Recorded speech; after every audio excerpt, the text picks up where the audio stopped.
Very few threats in Marvel Comics reach the heights of the Devourer of Worlds, Galactus, so it's a pretty huge deal when a character takes old Buckethead down all on their own. These pulled off the task.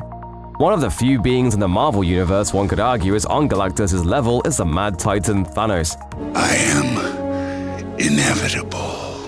But even Thanos has to be at the right height of his power to take down Galactus with ease in the Infinity Gauntlet by Jim Starlin and George Perez. The Devourer of Worlds is one of the many godlike beings Thanos subdues, with little more than a Thor thanks to the power of the Infinity Gems. The fight between the two is a little more even in Thanos issue 16 by Donny Cates and Geoffrey Shaw, but not that much. It's part of the Thanos Win storyline in which the Mad Titan goes up against just about everyone he can, defeating them all. In particular, Thanos pursues Galactus across the cosmos, and they finally face off on a destroyed Earth in the far future. Galactus isn't there to feed, he's on the run, looking for help, and that's when Thanos rears his purple head. Galactus arms himself with a building-sized weapon and charges Thanos, but he doesn't get off a shot. Thanos blasts him with energy, knocking off his head and killing Galactus instantly.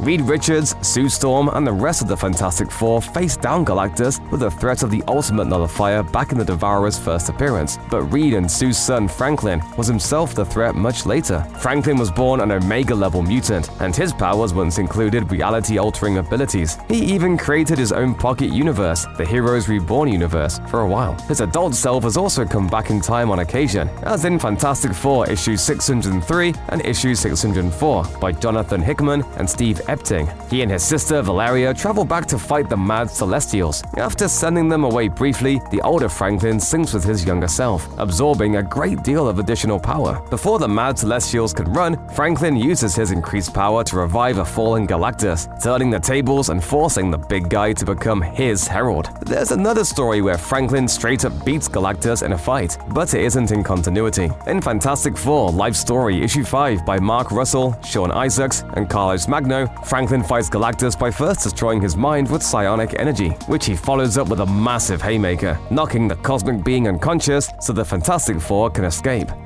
King Thor is what the Earth 616 saw is destined to become in the far future. He is missing an eye like his father, and his left arm has been replaced with the one from the Destroyer armor. He has the Odin Force, which he appropriately calls the Thor Force, and rules over the decaying ruins of both Earth and Asgard. Much of his story takes place millennia in the future. King Thor becomes increasingly more powerful as time passes. He absorbs the Phoenix Force and more throughout his unending life. He also briefly becomes a herald of Galactus. In the 2020 Thor series by Donny Cates and Nick Klein, Galactus arrives in King Thor's kingdom asking for help to stave off the galaxy-killing Star Plague. Thor agrees to help, but it's just a ploy. Thor wants revenge for all the planets Galactus has destroyed, so he immediately turns against his new boss. Galactus puts obstacles in Thor's way, namely Beta Ray Bill and Sif, but the God of Thunder finally confronts his massive enemy head-on and blasts Galactus in the chest with Mjolnir, ending him.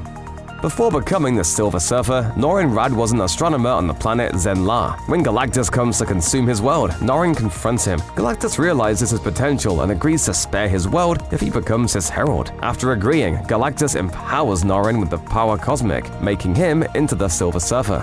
My service spares my world and the one I love.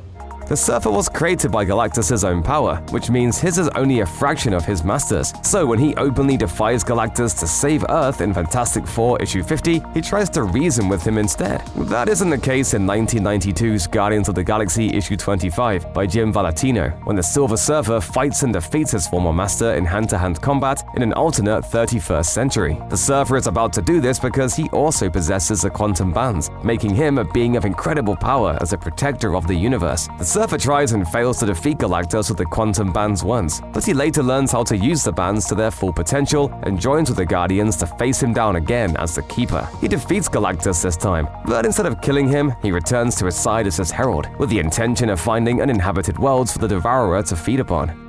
Kitty Pryde started out as a kid member of the X-Men, finding her feet among the team's more experienced members. Since then, though, her powers have grown considerably, and she's taken on leadership roles in both the Guardians of the Galaxy and the Marauders. Sure, even then, that's not really up to the level of challenging Galactus, but the Ultimate Universe version of Kitty Pryde didn't let that stand in her way. In Cataclysm, The Ultimate's Last Stand by Brian Michael Bendis and Mark Bagley, Reed Richards hatches a plan to chuck Galactus into the negative zone, where he'll have nothing to consume and starve to death. The only one who can make that happen is Kitty because of her phasing powers. This attacks hurt Kitty even while she's intangible, but she can stay in the fight. So Reed gives her Giant Man's growth ability, allowing her to get up to Galactus' massive stature. Kitty pummels Galactus, interrupting his feeding process and destroying his machine. She clobbers him multiple times and ultimately defeats the Devourer as the Fantastic Four and others watch from the sidelines. Kitty nearly falls through the portal with Galactus, but the other heroes step in to save her as Thor slams Galactus and himself into the negative zone.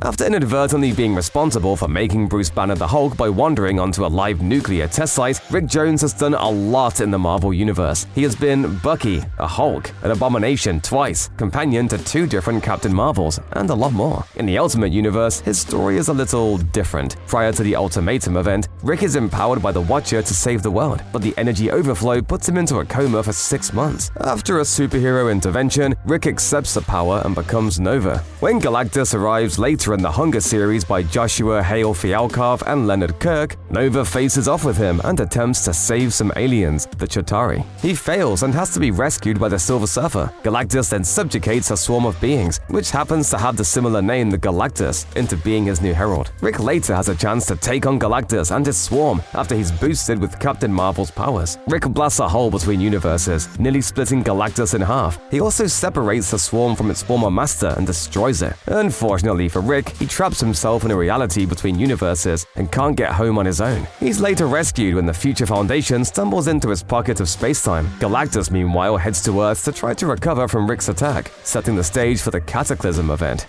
Though she's undoubtedly a comedic superhero, Squirrel Girl is also as tough as they come. The title of her comic is The Unbeatable Squirrel Girl, and that's not a joke. She defeated Doctor Doom in her very first appearance in 1991, and she's taken on some other heavy hitters. You gonna stop me, little girl? You and what army? This one. When Doreen Green finally got her own title by Ryan North and Erica Henderson, almost 25 years later, one of her first challenges was Galactus himself. Her initial attempts to fight him on the moon by hitting him in the foot do basically nothing, and the Devourer thinks maybe she was trying to buff his shoes. Instead of stomping her, Galactus picks Squirrel Girl up and talks to her about his plan to consume Earth, without giving its heroes too much advance notice this time. After a winding discussion, Galactus decides that he likes Squirrel Girl because she treats him as a peer and doesn't fear him. But then he ends a conversation and goes to devour Earth, making Squirrel Girl spring to action. She knows she can't defeat Galactus with pure force, so instead she finds him an uninhabited planet full of delicious acorns that he can consume instead. Galactus ends up overeating and finds himself sprawled out on the moon in what you could call defeat. He even gives her a gift for her efforts, his trading card.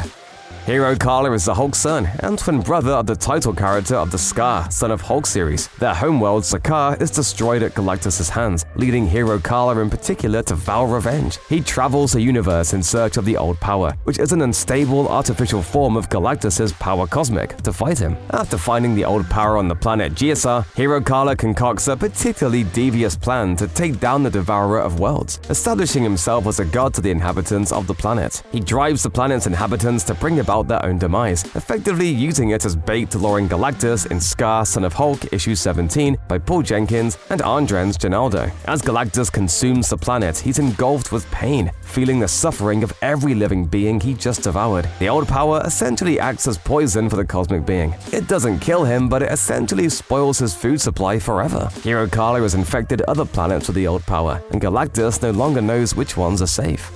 Long before Galactus made the Silver Surfer his herald, he had others. The first, Tyrant, began his existence more as Galactus' companion. After a falling out of sorts, they continually fought against the cosmos, destroying whole galaxies in their wake. To stop him, Galactus banished Tyrant to the edge of the universe and stripped him of most of his power, though the battle nearly resulted in Galactus' own demise. Eventually, Tyrant returns to confront his father in Silver Surfer issue 108 and 109 by Mike Lackey and Tom Grindberg, telling him that each time Galactus consumes a world, it weakens him. He's thus there to fight Galactus because, in Tyrant's mind, only one of them can exist, and he's intent on it being him. As they fight, it initially looks as if Tyrant is significantly outclassed by his creator, but Tyrant has a trick up his sleeve, as he's empowered by Galactus' attack. This gives Tyrant the upper hand, and he manages to slash Galactus' face, knocking him back and leaving him open for the killing blow. Tyrant defeats Galactus, but he's interrupted by Morg, another herald, who's carrying the ultimate nullifier. Morg is intent on using it to defeat defeat Tyrant. Silver Surfer attempts to stop him, but Galactus' ship, Morg, Galactus, and Tyrant are all seemingly destroyed. In the end, Tyrant both wins and loses. A relatively new Marvel superhero, Gravity, is Greg Willis, who got sucked into a mini black hole while on vacation, giving him the ability to manipulate gravitational forces around him. For most of his career, he's a street-level superhero, but that all changes after the events of Battleworld in the Beyond miniseries, when Gravity sacrifices his life to literally hold the world together. The cosmic being Epoch places his body into a cocoon, and when he emerges, Gravity is empowered as the new protector of the universe. This makes Gravity exponentially more powerful than he was before, and an actual match for Galactus. Eventually, this leads to a face-off between the two in Fantastic Four issue 546 by Dwayne McDuffie and Paul Pelletier. The story finds a Devourer of Worlds looking to finally sate his unending hunger by consuming Epoch, and Gravity can't have that. Gravity flies off to face Galactus, unleashing all of his cosmic energy at his foe. This doesn't harm Galactus, but instead feeds him, which is what Gravity had in mind all along. Gravity isn't looking to kill Galactus, but simply prevent him from devouring Epoch. And it works. Galactus goes away, his hunger sated. In the end, Gravity chooses not to take his cosmic power back and return to life as a street-level hero.